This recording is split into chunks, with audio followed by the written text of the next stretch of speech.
মদিনাতে অসুস্থতার পরিমাণ কখন বাড়তে লাগলো জানেন? যখন আল্লাহ রাসূল সাল্লাল্লাহু আলাইহি সাল্লাম এবং 4 খলিফার মৃত্যু হলো, তাদের যখন ওফাত হলো, ঠিক তারপর থেকেই অসুস্থতার পরিমাণ বাড়তে লাগলো। কারণ সম্পদের পরিমাণ বাড়তে লাগলো, খাওয়া শুরু করলো ইচ্ছা মতন করে।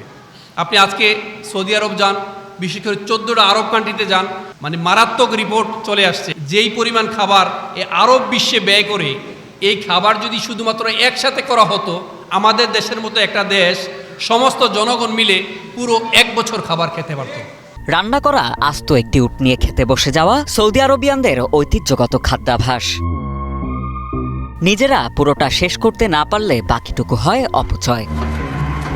তাই তো দেশটি পেয়েছে বিশ্বের শীর্ষ খাদ্য অপচয়কারী দেশের তকমা। এমনকি স্থানীয় এক সংস্থার তথ্যমতে খাদ্য অপচয়ের কারণে প্রতিবছর 40.4 বিলিয়ন সৌদি রিয়াল হারাচ্ছে দেশটি, যা বাংলাদেশি মুদ্রায় 1,18,207 কোটি টাকারও বেশি।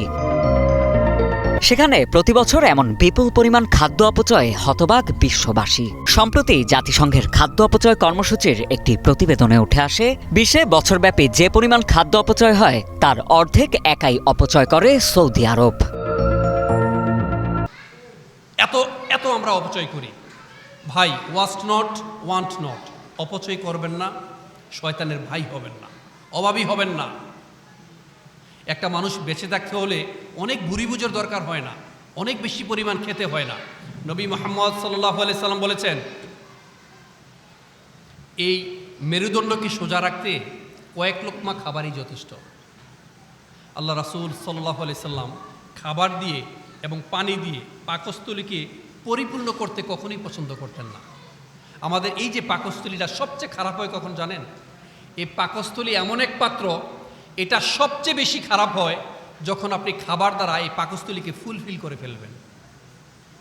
আপনি বিশ্বাস করবেন, মনে কষ্ট নেবেন না।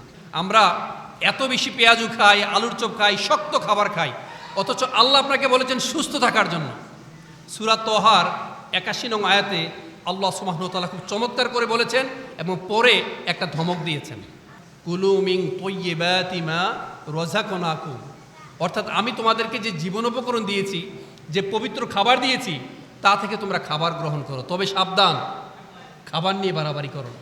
কারণ খাবার নিয়ে বাড়াবাড়ি করলে ওই যে বললাম, সকল গজবের মূল কারণ হচ্ছে খাবার। আল্লাহ বলেছেন খাবার নিয়ে বাড়াবাড়ি করো না। যদি খাবার নিয়ে বাড়াবাড়ি করো তাহলে তোমাদেরকে আবার আমি গজবে পতিত করব। ভাই, পাকস্থলীটা এমন এক পাত্র, যখন আপনি খাবার দিয়ে পানি দিয়ে পরিপূর্ণ করে ফেলবেন, এর মতো ভয়াবহ পাত্র আর পৃথিবীতে কিছুই হতে পারে না। 130টার বেশি রোগ, যার অন্যতম কারণ হচ্ছে এই সুগার, এই চিনির জন্যে। আপনি যত বেশি খাবেন, ভাই পৃথিবীতে আসছেন আপনি বাঁচার জন্য, আপনি বাঁচার জন্য যতটুকু প্রয়োজন খাবেন, কিন্তু খাওয়ার জন্য বাঁচবেন না। ভাই, একটা অন্যতম ফিতনার মধ্যে আমরা আছি। আপনি ভাববেন না যে চমৎকার একটা সুসময়ের মধ্যে আছেন। আল্লাহ সুবহানাহু ওয়া তাআলা আপনাকে দিয়েছেন সুস্থ থাকার জন্যে, এই দেহটাকে ভালো রাখার জন্যে। এই যে আলুর চপ, আপনি বেগুনি, এই পেঁয়াজু, রাস্তায় অলিতে গলিতে বুরিন্দা, তারপরে হচ্ছে বড় বাপের পোলায় খায়, জিলাপি, এগুলো যে বিক্রি করা হয়, দেখবেন যে রাস্তায় অলিতে গলিতে ভরপুর। কেন? আপনি আগে অসুস্থ হন, কারণ তাদের ইচ্ছাই হচ্ছে আপনি অসুস্থ হবেন, অসুস্থ হয়ে তাদের হসপিটালে যাবেন, আবার তাদের ওষুধ আপনি খাবেন, মাঝখানে তারা হচ্ছে দেয়ার বেনিফিট। এই যে অসংক্রমণ ব্যাধির মূল কারণ হচ্ছে খাবার, অতিরিক্ত খাবার। আপনি যত বেশি খাবেন তত বেশি আপনি অসুস্থ হবেন। কারণ পবিত্র কোরআনটা হচ্ছে শিফা স্বরূপ। অনুনাজ্জিলু মিনাল কুরআনি মা হুয়া শিফাউ ওয়া রাহমাতুল লিল মুমিনিন। আল্লাহ পবিত্র কোরআনটাকে নাজিল করেছেন রহমত এবং শিফা স্বরূপ। শিফা means all inclusive, total fitness. It means from physical, psychological, psychosomatic disorder, all types of your distorted attitude. যত ধরনের বিকৃতি আছে, যত ধরনের অজ্ঞতা আছে, যত ধরনের অসুস্থতা আছে, এই সকল অসুস্থতা থেকে রক্ষা করে এই পবিত্র কোরআন আপনাকে শিফা দিবে। ইবনে সিনা খুব চমৎকার করে বলেছেন, আপনার সমস্ত অজ্ঞতা যখন দূরীভূত হয়ে যায়, এটার নামই হচ্ছে শিফা। শিফা means all inclusive, total fitness. আপনি সুস্থ থাকবেন, আপনি ভালো থাকবেন, আপনি নিরাপদে থাকবেন, আপনি আল্লাহকে ডাকতে পারবেন। আপনার জন্য চেয়ার প্রয়োজন হবে না, আপনার জন্য হাই কমান্ডের প্রয়োজন হবে না, যদি আপনি এই পাকস্থলীটাকে চেক দিয়ে খেতে পারেন। আপনারা তো আলহামদুলিল্লাহ অনেকে অনেক বয়স্ক মানুষ, পরিশ্রমী মানুষ, সারা জীবন অনেক পরিশ্রম করেছেন, কিছু খাবার খেয়েছেন, আবার পরিশ্রম করে এটাকে বার্ন আউট করে ফেলেছেন, ডাইজেস্ট করেছেন, আপনার জন্য ঠিক আছে। কিন্তু এখন বেশিরভাগ খাবারে ভেজাল। এই যে তরমুজ যারা চাষাবাদ করেন উনি হয়তো বা 100 টাকাও বিক্রি করতে পারে না, কিন্তু তরমুজটা যখন আমাদের হাতের নাগালে আসে আমরা 1000 টাকা দিয়েও কিনতে পারি না, ঠিক কিনা? এই খাবারে ভেজাল মেশানো হয়, কৃত্রিমভাবে খাবারের দাম বাড়ানো হয়, প্রতারণা করা হয়।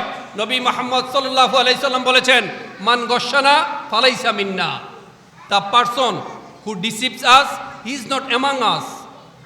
যিনি প্রতারণা করেন তিনি কখনো আমার উম্মত হতে পারেন না। আপনি খাবারে ভেজাল মেশাতে পারেন না। আপনি কি খাচ্ছেন? খাবার দাবারের নামে আপনি কি খাচ্ছেন?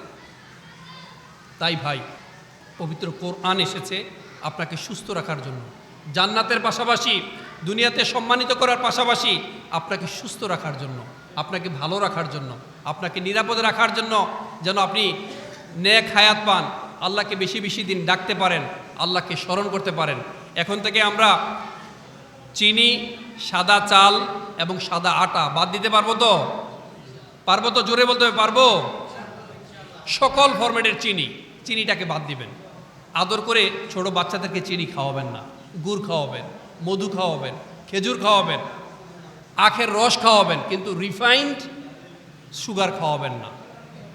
130টা রোগ, যাদের ক্যান্সার হয়, ক্যান্সারের অন্যতম খাবার হচ্ছে এই চিনি। অন্য কিছু আর খায় না ক্যান্সার খায় এই চিনি, এই সুগার। আমরা তো যা ইচ্ছা তাই খাই, চোখের ক্ষুধাও খাই, আবার পাকস্থলীর ক্ষুধাও খাই। চোখের ক্ষুধা কি কোনটা বুঝতে পেরেছেন? আপনি ভরপেট খেয়েছেন, ভরপেট খাওয়ার পরেও আপনি দোকানে গিয়েছেন, গিয়ে দেখলেন গরম গরম সিঙ্গারা, পেঁয়াজু, আলুর চপ, বেগুনি এগুলো ভাজতেছে, আপনি তখনও আবার খেলেন। এটা হচ্ছে চোখের ক্ষুধা। আসলে ভাই, আল্লাহ সুবহানাহু ওয়া তাআলা আপনাকে শুধু খাওয়ার জন্য সৃষ্টি করেন নাই, আপনি বাঁচার জন্য খাবেন, কিন্তু কখনো খাওয়ার জন্য বাঁচবেন না। খাবার হচ্ছে আল্লাহর পক্ষ থেকে নিয়ামত, অ্যাট দ্য সেম টাইম খাবার হচ্ছে গজব। পৃথিবীতে যত গজব দেখছেন, যত অসুস্থতা দেখছেন, তার অন্যতম কারণ হচ্ছে এই খাবার। কারণ আমরা যা খাচ্ছি, এই ইদানিংকালে গত 10 বছর 12 বছর ধরে বেনিয়ারা, বিভিন্ন রেস্টুরেন্টগুলো, ফাস্টফুডগুলো, ফুড কোম্পানিজগুলো, এই যে আমরা 5 স্টার হোটেল বলি, বুফের খাবার বলি, আমাদেরকে খাবার এতটা শিখিয়েছে, আমরা খেতে খেতে এত অভ্যস্ত হয়ে গেছি, 200 পদ লাগে আমাদের খেতে। আপনি আল্লাহকে ডাকবেন কি করে? আপনি সুস্থ থাকবেন কি করে? আর আপনি যদি আল্লাহকে, মনে রাখবেন, আপনি নিজে যদি অসুস্থ হন, আপনি নিজে অসুস্থ হয়ে যদি বলেন আল্লাহ আমি আপনাকে ডাকতে পারি না, আল্লাহ আপনাকে মাফ করবেন না। আপনি সাধ্যমতো চেষ্টা করেছেন আপনি সুস্থ থাকার জন্যে, আপনি ভালো থাকার জন্য আপনি চেষ্টা করেছেন, তারপরে আপনি অসুস্থ হয়েছেন, তখন আল্লাহ আপনাকে মাফ করবেন। মনে রাখবেন, এই যে রেস্টুরেন্টের যত খাবার, এই খাবার যত স্বাদ হবে, খাবার যত টেস্টি হবে, এটা আপনার দেহের জন্যে ততই ক্ষতিকর হবে। কারণ খাবারে সবচেয়ে বেশি টেস্টিং সল্ট মিশানো হয়। কি মিশানো হয়? এই টেস্টিং সল্ট আপনার কিডনির 12টা বাজিয়ে দেবে। ইদানিং ঘরে ঘরে দেখবেন যে অসুস্থতার মূল কারণ হচ্ছে এই খাবার। আধুনিককালে যত গজব, যত ধরনের অসুস্থতা, তার অন্যতম হচ্ছে এই খাবার, এই ভুরিভোজ, এই রাজস্বিক, এই তামসিক খাবার। আপনাদের মনোযোগ আছে তো? আপনারা যদি সুস্থ থাকতে চান, আল্লাহকে ডাকতে চান, আল্লাহকে গিয়ে যদি বলতে চান, হে আল্লাহ আমাদের এই দেহটাকে আমরা সুস্থ রেখেছি শুধুমাত্র আপনার ইবাদত বন্দেগী করার জন্যে, আপনি আমাদেরকে ক্ষমা করে দেন। আপনার এই সফট ড্রিঙ্কসে এক ধরনের, ওই যে আপনি খান, ঝাঁঝালো একটা উপাদান মনে হয় না, মুখে ঝাঁঝ লাগে না, আপনাকে ফসফরিক অ্যাসিড মেশানো হয়, আপনার দাঁতের এনামেল স্থায়ীভাবে নষ্ট করে দিবে, পুরুষের পুরুষত্ব নষ্ট করে দিবে, মহিলাদের মা হওয়ার যে সুযোগ, সেই সুযোগকে নষ্ট করে দিবে। এখন দেখবেন, এই যে আপনারা বাবাজি যারা আছেন, আপনাদের তো মাশাআল্লাহ এক একজনের এক একটা ফুটবল খেলার টিম, 10 জন 11 জন সন্তান। এখন দেখবেন একজনের বেশি আর নাই, বড়জোর 2 জন, তাতেই সব শেষ। তার অন্যতম কারণ হচ্ছে এই খাবার, এই সফট ড্রিঙ্কস, এই যে সাদা চিনি, এই যে চিনি, সাদা চাল আর এই সাদা আটা আপনার দেহটাকে শেষ করে দিবে। বিজ্ঞান বলে, সায়েন্স বলে, প্রায় 130টা বড় ধরনের রোগ, তার অন্যতম কারণ হচ্ছে এই সুগার, এই চিনিকে বলা হয় হোয়াইট পয়জন। এই চিনিতে নাই কোনো ভিটামিনস, নাই কোনো মিনারেলস, নাই কোনো খনিজ, নাই কোনো ফাইবার, কোনো ধরনের পুষ্টিই নাই। তা আপনি বলবেন আমি চিনি খাবো না তো কি খাবো? আপনি মধু খান, আপনি আখের রস খান, আপনি গুড় খান, আপনি খেজুর খান, আপনি জুস খেতে ইচ্ছে করে আপনি বাহির থেকে কমলা নিয়ে আসেন, আপেল নিয়ে আসেন, পেঁপে নিয়ে আসেন, এসে বাসায় আপনি জুস তৈরি করেন, ইফতারের পূর্বে খান, তবে কোনো ধরনের সুগার মেশাবেন না।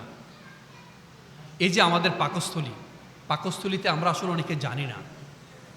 আমরা যা খাই, আপনি ঝাল খান, আপনি মিষ্টি খান, আপনি তেতো খান, আপনি খুব ঝাঁঝালো কিছু খান, আপনি যাই খান, এই সমস্ত খাবারের এন্ডিং প্রোডাক্ট হচ্ছে সুগার। অর্থাৎ পাকস্থলী নিজে নিজেই সুগার তৈরি করে, চিনি তৈরি করে। এখন আপনি আবার মুখ দিয়ে সরাসরি সুগার ঢেলে দিলেন, তো পাকস্থলীর অ্যাক্টিভিটিস কমে যাবে না?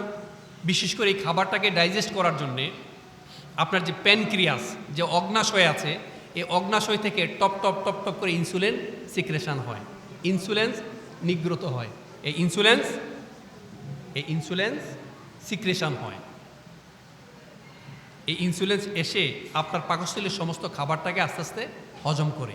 কিন্তু আপনি যখন সুগার ঢেলে দিচ্ছেন, প্যানক্রিয়াস বা অগ্নাশয়ের অ্যাক্টিভিটিস কমে যাচ্ছে না, বা তাকে বেশি করে ইনসুলিন তৈরি করতে হচ্ছে, ফলশ্রুতিতে আপনি ডায়াবেটিস আক্রান্ত হচ্ছেন।